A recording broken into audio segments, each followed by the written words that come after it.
ఇప్పటికీ John Wilson sir చనిపోయి almost 33 years అయిపోయింది. చాలా మందికి నేపథ్యం తెలుసో లేదో తెలియదు. 1991 డిసెంబర్ 18 రోజు ఒక బస్సు కాల్చివేయబడుతుంది. ఆ బస్సు కాల్చివేయ క్రమం లోపల ఇన్వెస్టిగేషన్ గురించి ఈరోజు సరిగ్గా 33 years బ్యాక్ 1999 డిసెంబర్ 19th రోజు తను అలాగే యాదగిరి సిఐ గారు ఇంకా కొంతమంది సిబ్బంది యాజ్ వెల్ యాజ్ ఆ బస్సు కాల్పోవడం వల్ల వచ్చినటువంటి ఆర్టీసీ సిబ్బంది కూడా దాంట్లో వెళ్ళి అక్కడ పోయిన క్రమం లోపల చేసుకొని వస్తుంటే ఆ బస్సు కూడా పేల్చివేయడం జరిగింది మావోయిస్టులు. దాంట్లో 18 members చనిపోయినారు. ఆ 18 members లోపల ఇప్పుడు కీర్ స్టేషన్లు జాన్ విల్సన్ సార్ అలాగే యాదగిరి సార్ మిగతా సిబ్బంది అంతా ఉన్నారు. అప్పటి నుండి ఇప్పటికి కూడా తను తక్కువ కాలం చేసినప్పటికీ కూడా ఈ రోజు కూడా హుస్నాబాద్ ప్రజలు ఇప్పుడు మాట్లాడుతూ పెద్దలందరూ మాట్లాడుతూ వినపడుతుంది. ఇప్పటికీ తాజాగా చిరస్మరణీయుడిగా ప్రతిసారి గుర్తు చేసి చెప్తున్నారు. అతను చిరస్మరణీయుడిగా ఉన్నాడు.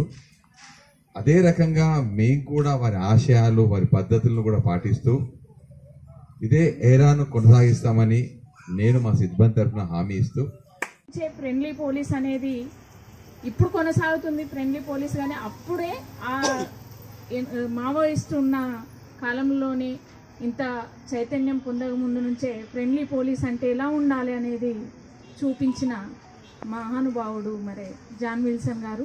తక్కువ కాలమే ఉన్నప్పటికీ ప్రజలందరికీ సౌకర్యంగా వారి విధులు వారి బాధ్యతలు నెరవేర్చుకునే విధంగా మనందరికీ చేసి చూపించిన వారిని ఈరోజు గుర్తు చేసుకోవడం, మంచి చేసిన వారిని మరి ఎవరు మర్చిపోకుండా గుర్తు పెట్టుకుంటారు, వాళ్ళు మదిలో నిలుపుకుంటారు అనే దానికి తార్కాణమే జాన్ విల్సన్ గారు. మరి వారిని ఈరోజు ఘనంగా జయంతులు వర్ధంతులు ఘనంగా నిర్వహించుకుంటూ మరి వారి ఆశయాలను కూడా ముందుకు తీసుకుపోయే విధంగా ఇక్కడున్న పోలీస్ శాఖ కానివ్వండి ప్రతి ఒక్కరూ కూడా వారిని ఎప్పుడూ మననం చేసుకుంటూ ఉంటారు.